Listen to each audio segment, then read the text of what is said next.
our Tech-10 tonight, we have, these guys, radios.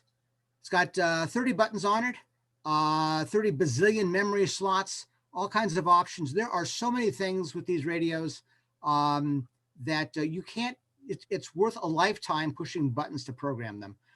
Some of them, even with like the DMR kind of things, you can't program them from the front panel. They just don't do that.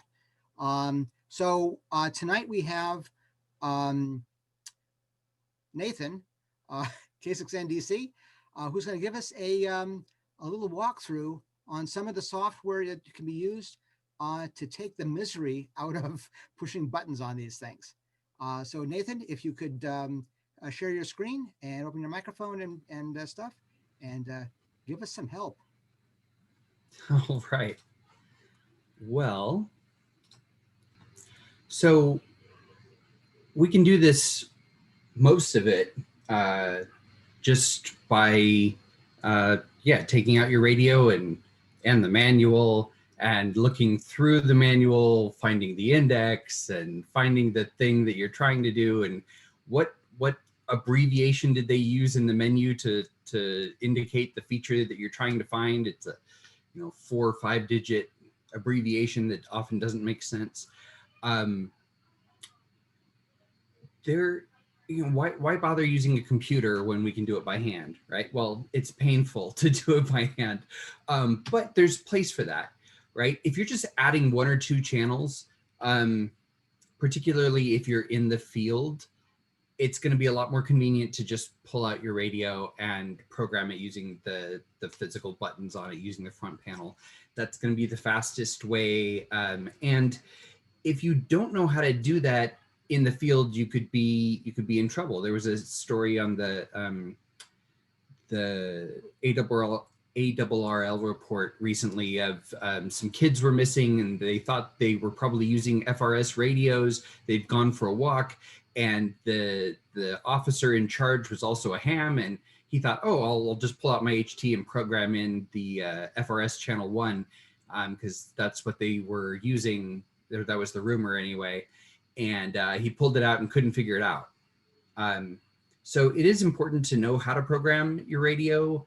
And if you're just adding 1 or 2 channels, it's definitely simpler to just do it by hand.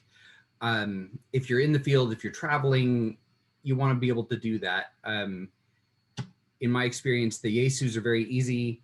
The Baofengs are not quite as user-friendly. But we have computers. We're all using one right now. Why would we want to use a computer? Well, I am obsessed about backing things up. I have lost photos. I've lost settings. I've lost essays I've written. I've lost all sorts of things. So I like being able to back up a configuration. If you've got a cheap Baofeng radio and you lose it, it's not that big of a deal to buy another one. But reprogramming in 80 channels that you did by hand might be rather tiresome. So they're cheap radios. If you make a backup of what you did, then you can easily transfer that to a new throwaway radio, or you can clone radios that you have. It's also handy for transferring programming from one radio to another. So if you have an identical radio, it's very easy. You make an image of one, you send it to the other. But if it's not an identical radio, there's still a lot that can be done to transfer settings from one to another. So my very first radio was one of these Baofeng UV82s. And then I got a little more experience and saved up a little cash, and I got myself this VX6 that is much more capable and submersible. I can stick it underwater if I want. It's a tri-band, although the third band is only 1.5 watts, but hey, I didn't know that until I bought it. And then I bought this FT-3D. And by that point I had, 100 different repeaters and such in there. So transferring all that manually, even if you did it slowly with your first radio, once you get a second radio, a third radio, you don't want to have to redo all that, but you're going to want all those frequencies that you've already programmed in. Preparing for an event, we have this frequency list, and it's not too long. 11 channels, you could do that by hand. But you're not going to want to do that by hand on a second radio, right? You're not going to want to do that by hand on a third radio. So if you can do it with software, it makes it so much easier to just type it in. You don't have to press a certain key multiple times to go from J to K or from D to E, or to, you know, switch over to the numbers. Entering these by hand is very tedious, but through the computer, it's as fast as you can type. This event, this was for Tevis, and they have a lot of different channels. Depending on where you are, you'll have one channel or another. And this was much easier to put in with the computer than to try to program all these by hand. And the way I did this, you'll notice on the left, it's starting at channel 81. And that's because I had a whole bunch of, I had, well, 80 channels already programmed into my radio. And I didn't want to go and erase all those. And so I just added these at the end. But I knew some people are going to call this channel 1, Squaw Peak is going to be channel 1. Well, it's 81 on my radio, right? I needed to know which channel it was. And you've only got 6 characters, so it's all kind of crammed in there. But I got it all in there. And then I thought to myself, well, maybe I want to set up a second radio that's just like a Baofeng radio that's just set up for this event. And if I did that, then I could make channel 1 actually be channel 1 and channel 4 be channel 4. And then I'd have 2 more characters to put in the name. So if I had to do this by hand, that would have been a lot of work. But because I was doing it with the computer, I was able to, you know, drag things around and kind of get into the field and type out the name, and you can move things up and down. And so that gave me a little more room. And then I made channel 1 is actually channel 1. And I had a few more characters, so it was a little easier to see what the name was. Another thing I'm going to show you here is this on a Baofeng radio, this duplex setting is really handy. Right now it's set for, you can see if it's a repeater, it's set to whether it's a positive offset or a negative offset, right? You can also set it to none for a simplex channel, right? But you can also set this to off. And off is a very handy setting if you want to possibly hand a radio, a cheap radio, to someone who's not licensed, who just wants to monitor. If they're going to be at the event and they're just going to be monitoring, they just want to be able to hear stuff, but they're not licensed. If you set it to duplex to off, what that means is if they hit the PTT button, nothing happens. So you don't have to worry about them accidentally transmitting. So you can hand a radio to somebody and it's just a scanner now. Custom settings that are not available any other way. So as Greg mentioned, there's like DMR radios that if you're setting those up, I don't have any, but you've got to do that through software for a lot of those things. Baofeng radios are similar. There's a startup message when you turn on one of these things. Channel mode. When you turn that on like that, it can briefly show a startup message, but you can't program that through the front panel. And I wanted mine to show my ID, my name, because everybody's got one of these radios, right? If mine ends up at an event and there's 4 or 5 others that are identical, how's anyone going to know how to get the right radio back to me if they're so inclined? There's this power on message setting, and you've got 2 lines you can put in, and here's a shot of what it looks like on the radio when you turn it on. It has my call sign and my last name. So if someone found this and was a ham and was inclined to return it to the owner, they'd see my call sign when they turned it on. There's another thing, another feature. This is for a GMRS radio I have. It doesn't have a dual monitor capability, so you can't just listen to 2 channels, but it does have a scan capability. And you can actually turn per channel on or off for whether it'll be included when you're scanning. And you could do that for every single one of them, but then you'd have to go and check, did I turn all of them off? Did I not? So what I did was I set mine up. I brought up the software so I could see all the channels, and I turned all of them off for scanning except for 2. And then I can turn on scanning, and it's just going to monitor these 2 GMRS repeaters that I care about. And then that's the traffic I'm focused on. It was so much easier to do that with the software. And on some radios, you can't turn the scanning on or off using the radio itself, and so you need to use the software. Baofeng radios have their default squelch settings are lousy. It's 0 to 9, right? But what those values actually map to is configurable. And as you can see, the original mapping of these 0 to 9, the difference between 1 and 9 is not very great, especially since this number 22 can go all the way up to 110, it looks like. So the recommended values from this Miclor site are much more spread out and use the actual range that's there. So you can go into these service settings and change those from these default settings to something that actually uses the range that's built into the radio. Why the defaults are that way, I don't know. Disabling transmit for non-ham frequencies. I already kind of talked about being able to do this, but for instance, maybe you don't want to turn it off on all of the channels. Maybe you're not handing this to someone else. Maybe this is just your radio, but you decided you want to be able to listen to some police dispatch frequencies. And you know that you could get in a lot of trouble if you accidentally hit the PTT button, or if someone else in your family, one of your kids picks up the radio while you're out of the room and starts trying to talk to the cops on it or something. That would be bad. So these radios actually allow transmitting on those frequencies. So it's best to go into the software, turn this duplex setting to off, and then if you hit PTT by accident, nothing's going to happen. Reorganizing channels and banks. This is something I thought I could do a quick live demo on.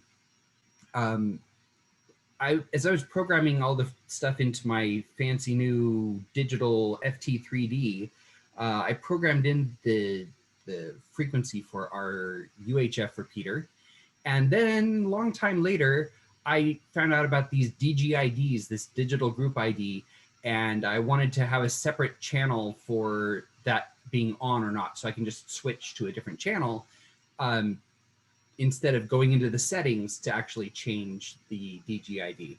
Well, so that meant that channel 173 and 174 are both our UHF repeater with different DGIDs, but they're way down here at the end, which is not very convenient. And trying to fix this on my front panel of my radio would be a lot of pain. But I can just select these and hold down Control U for up, and then I can go a little too far, and I can come back down, and now I can have those right with the original W60K UHF one I have, and I can see, oh, this 10 meter FM, I like putting all my calling frequencies together so that they're easy to flip between. I can bring the 2 meter here down to where the other ones are. I can see, oh, I programmed in TAC 123 CB. I didn't think 4 and 5 mattered, but now that I've got them in, they're in the wrong order. It'd be handy to just like bring those up. And so you can easily reorder things. The other thing you can do with software that is really a pain to try to do by hand is that some of these fancier radios have these memory banks that can organize all these different channels. So if you want to just focus on, for instance, I'm going to Texas, right? And I programmed in some channels for repeater in Texas. But if I just want to if I just want to scan through the ones that are in Texas, it's handy to have a little bank for them.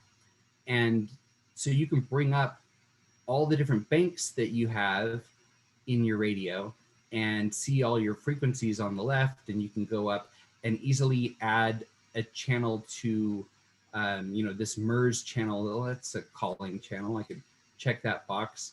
I might want it in my Texas list if I'm listening to MERS in Texas, who knows? It's not a Tevis frequency, but you can see it's easy to manage all these different bank settings, much easier to do it in software than to try to look at each channel individually on your on the radio itself. Quick discussion of how to do this. With most radios, you have to hook up a cable. It's either an audio cable that hooks up to the audio in and out, or like a cat cable for something like an FT-857. I used, I've programmed both of these radios, all these radios with software and cables.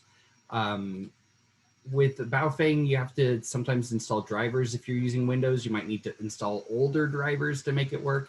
You got to find a COM port.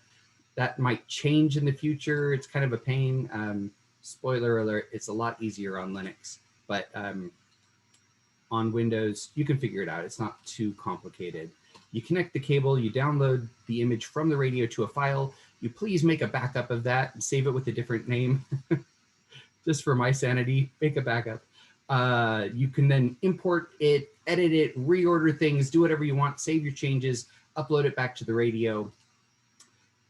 Other radios like the FT-3DR have this micro SD card interface. You can use a cable if you want, but you can also, I love this. This is so much simpler. You don't need to have a cable. You just save your settings to the card. You turn off the radio. You put the card into your computer. You open up RT System software or the now free Yaesu software. So you don't have to buy RT System software if you don't want to pay for it. And then you make all your changes. You save the settings back to the card. You eject the card, put it into your radio, power it on, load the settings back in, and you're done. So you can make backups of things. I make a new file every time I change settings so that if I mess something up, I can go back to an older version. That's all I had. This is a Tech-16 today. Sorry about that. But I just wanted to give you guys a few reasons. If you haven't dabbled with programming it via computer, it's definitely a time saver, but it's still worth knowing how to do it from the front panel. Any questions? Yeah, this is Carl in 60 kV. For those that occasionally need to program from the front panel, remember on most handheld smartphones, you can store a PDF file. So try to store the manual on your smartphone. So if you end up in the field and don't remember how to program it, you can find it real quick. That's a very good suggestion. I have done the same thing. I've got all of the manuals for all of my radios in a file on Google Drive that I can get to from my phone. And so I usually download them onto my phone if I think I'm going to be without internet access, or I pin them so that they're available offline. Very good suggestion. One thing, AI6US, Dustin pointed out some programming errors. So when you are changing files between different radios, always make sure that the offset that you are assigning to that radio is accepted on the new radio. For example, some fire ground-to-ground frequencies were perfectly acceptable in a TYT radio, but when we took that same file and brought it in using RT systems into a Yaesu radio, the frequencies ended up being off frequency. And so it's something when you are introducing files that have been created on one radio and bring it over to another, make sure that that offset is supported by the radio you're bringing it into, because Yaesu gives you no warning. It accepts it as legit and it displays a legitimate frequency on the front panel, but you're actually offset and on the wrong frequency. So kind of heads up sharing frequencies.